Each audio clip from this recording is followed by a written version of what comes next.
Good morning. Thank you to DJ and the Sunway Center for Planetary Health for inviting me and Thrivell to speak about climate anxiety, which we also refer to as eco-anxiety. We'll be focusing today on the mental health impacts of climate change. I would first like to thank the organizers for this really timely workshop. We started out by talking about climate change. This time we should speak of climate change in the future tense. What will happen to the future of our planet? What will happen to our future generations? How can we protect our grandchildren, in fact, great grandchildren from climate change? Yet what we see today is that climate change affects not only the future of our planet Earth, but also our world today. Please look at this picture here. This picture is not from any faraway land. This picture is in fact from Malaysia. It's from Alor Gajah in Malacca. We need not be experts on the environment to see how climate change is affecting us every day. Climate change affects every country, community, and society. Here in Malaysia, just like this picture, we have seen devastating floods, landslides, and droughts. We have friends and colleagues whose houses were flooded not once but multiple times in climate vulnerable or flood vulnerable areas. We've discussed in a small group how climate change affects not only the environment but also causes displacement and destruction. We'll now talk about what this means for our mental health and, more importantly, what can we do to cope with climate anxiety or anxiety over climate change. Before we get started, I want to quickly introduce myself and Thrivell. This is Arman. I was born in Kuala Lumpur and currently based in Melbourne, Australia. This is why I have to join the workshop today virtually and apologize for not being able to speak to you in person. I'm a political and security analyst as well as mental health professional, researcher, and trainer. I previously served as the Director of Research and Advocacy for Thrivell and now currently an advisor. Sunway University is very familiar to me. In fact, I was just there a few months back when my wife just completed her master's graduation. I myself was part of Monash Malaysia that used to share campus with Sunway College. Let me now tell you a little bit about Thrivell. Thrivell is a social enterprise focusing on trauma-informed mental health solutions for individuals, communities, and organizations in Malaysia. We deliver clinical services, research, and advocacy to improve protective factors of mental health for a more equitable and inclusive society. Community empowerment is an important area of work for Thrivell. This is why we value our partnership with the Sunway University and the Center for Planetary Health. When it comes to climate anxiety, it is important for us to work with you as youth who are often the most affected in the aftermath or in anticipation of climate disasters. Let us get the ball rolling. We frequently hear the term climate anxiety. What does it mean? Let us dissect climate anxiety into climate or climate change and anxiety. Climate or climate change plus anxiety equals climate change. What is climate? According to the World Meteorological Association, climate refers to the average weather conditions for a particular location over a period of time. So what is climate change then? According to the Intergovernmental Panel on Climate Change, or IPCC, climate change is any change in climate over time, whether due to natural factors or human activity. Let's now move to anxiety. The American Psychological Association defines anxiety as emotional characterized by feelings of tension, worried thoughts, and physical changes. It involves a sense of apprehension or uneasiness that comes from an anticipation of danger. So how can we combine these concepts of climate and climate change and anxiety to understand climate anxiety? Climate anxiety is the intense feelings of fear, helplessness, and desperation in response to changes witnessed in our climate system. At this point, I want to point out that we do not necessarily need to see climate anxiety as a complex technical jargon or concept. It is quite simply anxiety caused by climate or climate change. Simple enough, right? So let us now look at the two circles of climate and anxiety on the right. And that overlapping space that you see in white, that overlapping space is climate anxiety. Now that we know what is meant by climate anxiety and climate anxiety, let's have a quick activity. The facilitators will help you with this. Please form groups of 2 to 3 participants. You'll be handed labels with the terms on the right. Please categorize these 15 items into 3 categories of climate anxiety and climate anxiety. For instance, does temperature fall under climate anxiety or climate anxiety? Enjoy the activity. Now that we have categorized the 15 terms into climate anxiety and then climate anxiety, let us have a quick group discussion for 3 minutes. What did you notice about the categories? Please discuss this amongst your groups and I'll return after your discussion. How was the discussion just now?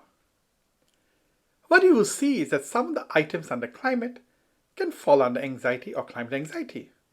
Likewise, some of the items under anxiety or climate anxiety can also fall under climate. Some of these terms are overlapping. For instance, uncertainty about the future could connect to both climate or anxiety and in fact climate anxiety as well. You will also see that some of the items under anxiety could also fall under climate anxiety. After all, climate anxiety is a specific type of anxiety. And we'll talk more about that today. Let us now dive deeper into climate anxiety. Building on the activity just now, it is helpful for us to know about some of the symptoms of climate anxiety, physical and mental, for us to be aware about. Some of the emotions may be harder to identify, but the symptoms are more visible. As they sometimes say, your body rarely lies to you. Some of the symptoms could be being irritable, more exhausted than usual, suffering from a headache, experiencing loss of appetite or sleeplessness, and in some cases panic attacks or worsening of existing physical or mental health issues.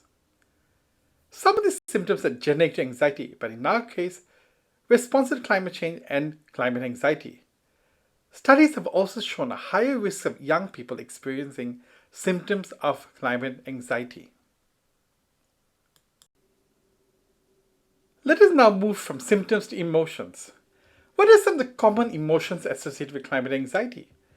These emotions or eco-emotions could be fear of survival from climate disasters, worries about our health or livelihoods, guilt over how we may have contributed to climate change or not done enough, grief over the loss of lives of near and dear ones, hopelessness about the future, what's going to happen to us, as well as helplessness in what seems to be an inevitable reality of climate change.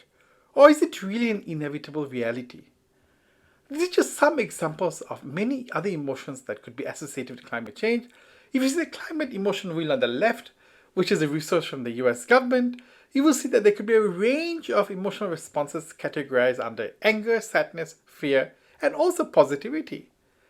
Under anger, sadness, and fear, we could subcategorize them into outrage, loneliness, panic, and many other examples of emotions.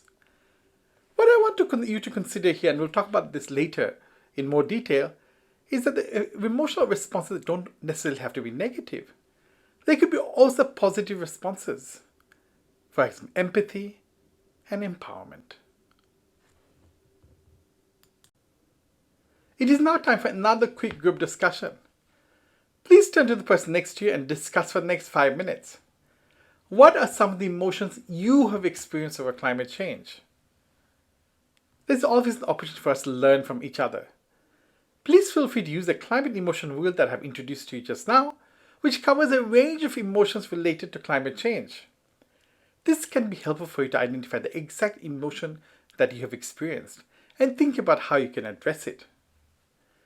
I want to reiterate here again that when it comes to emotions for climate change, they don't always have to be negative. There could also be positive emotions associated with climate change. In other words, climate anxiety could also be an opportunity for climate resilience and positivity. This is something we'll discuss more as we wrap up my part of this workshop. Welcome back. How was your discussion just now? Building on our conversation about symptoms and emotions, let us now look at some of the potential long-term risks if we do not address severe and prolonged climate anxiety. If there's severe cases of climate anxiety that remains unaddressed, there could be heightened risks about mental health disorders like post-traumatic stress disorder, substance and alcohol abuse, self-harm, suicide, and even violence at the family and community levels. This is why it is so important for us to develop emotional resilience to cope with climate anxiety before it becomes severe. But I now want to introduce an idea to you that climate anxiety or anxiety in general does not always have to be adverse or negative for mental health.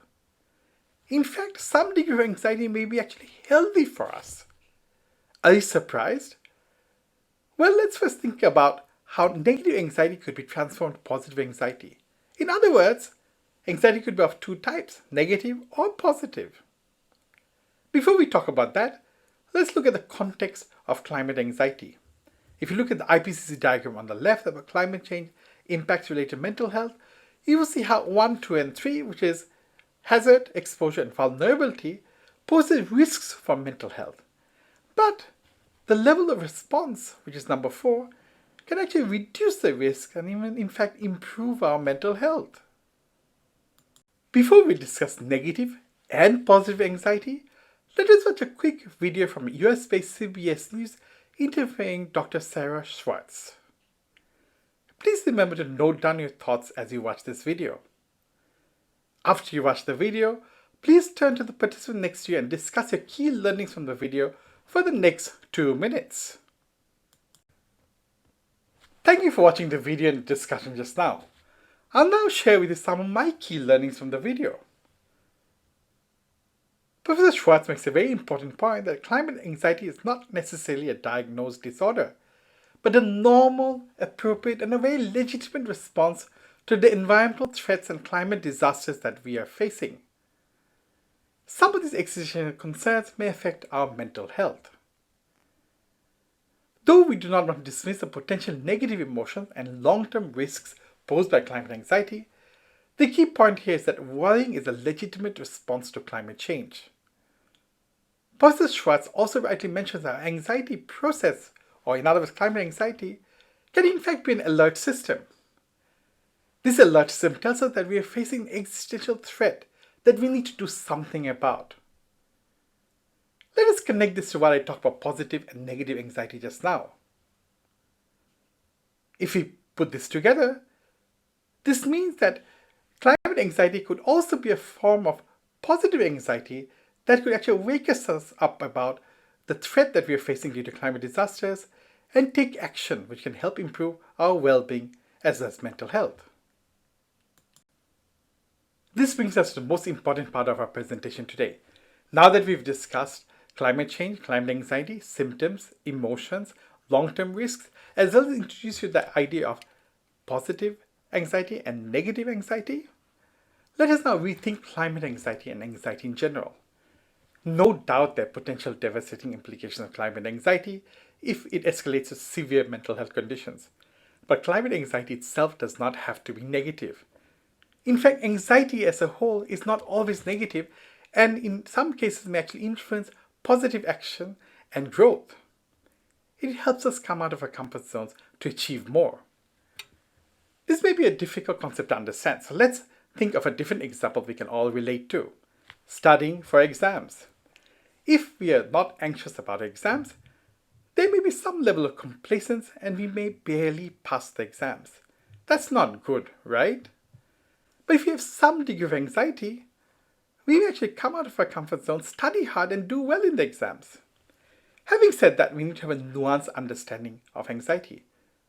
At the same time, too much anxiety can also overwhelm us so much that we may not even do well in the exam. To understand this, let us look at the Yerkes-Dodson law curve on anxiety and performance. There are two axes here, performance and anxiety. When there's a low level of anxiety, our performance may be low because we're too relaxed and not sufficiently motivated. When there's a little bit more anxiety, we are getting there in terms of performance until we reach that optimal level of anxiety when we have peak performance. Anything more than that, we are too anxious, getting distracted and maybe overwhelmed. And we may not be able to actually focus on our task or achieve what we need to do. Let us now connect this concept back to climate anxiety. We can see that there is an optimal level of anxiety and climate anxiety. This is because anxiety serves as an alert system for our body. It is in fact a form of threat response for our safety and survival that tells us that we need to do something to be healthy. Some degree of climate change, in other words, can lead to climate action. By this I mean positive engagement, compassion, and well-being. This form of positive climate action that comes from climate anxiety can actually help improve not only the environment but also mental health in the long run.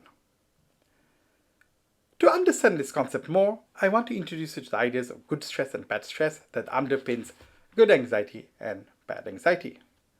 Good stress can be a source of motivation. It can help us focus and increase our performance. Whereas once we reach that peak performance and optimal stress or anxiety period and the curve goes down, it becomes bad stress. And this when it can lead to poor physical or mental health, exhaustion, and also decreased performance. The big question here is, how do we achieve that optimal level of anxiety? In other words, when our anxiety is not too much or too little. If anxiety is excessive, we need to bring it down to the optimal level. This is why emotional resilience is so important, and self-care as well, which is something that TJ will later talk about. Emotional resilience requires us to acknowledge what we are going through. It's okay not to feel okay about climate change and develop coping strategies for self-care. The important thing that I want to leave you here as a message is that climate anxiety can actually lead to climate positivity with improved well-being if there's an optimal level of anxiety that allows healthy adaptation. We learned so much today. Most importantly, climate anxiety does not always have to be negative and can actually lead to positive climate action and improve mental health in the long run. And this is why we will recap now with these quick points for us to take back from my part of the presentation. Climate change affects not only the future but also our world today. It is not about the distant future, but our only existential threat, particularly for our youth. It's okay not to feel okay. Climate anxiety is a legitimate, normal response over the disasters that we are facing and the environmental changes that we are witnessing every day. Though climate anxiety can pose physical and mental health challenges and risks of severe long-term conditions, it does not always have to be adverse or negative. When you rethink anxiety and climate anxiety, that anxiety can serve as an alert system for our safety and survival. We have the capacity to deal with an optimal level of anxiety that can actually lead to better performance. In the case of climate change, it can lead to positive climate engagement, compassion, and well-being. Finally, we can join hands together for climate anxiety to lead us to better climate positivity, healthy adaptation, and well-being. Before I leave you and pass it back to TJ, I want to share with you a cartoon on climate anxiety. You see the cartoon there? It says, "This is too big. What difference can I make? What's the point?" And the response is, part of the cure may actually be action. Part of the outcome and cure of climate anxiety is in fact positive climate action. I want to also share the LinkedIn and other social media details of Thrive Well, as well as an article from the Star Malaysia recently on climate anxiety, where I was interviewed about climate anxiety and how it affects different groups, including youth. Thank you for listening to me today. I wish you the best in your journey in coping with climate change, and let us come together to transform climate anxiety to climate positivity. Thank you very much again to Sunway Center for Planetary Health, and I look forward to meeting you again. Thank you.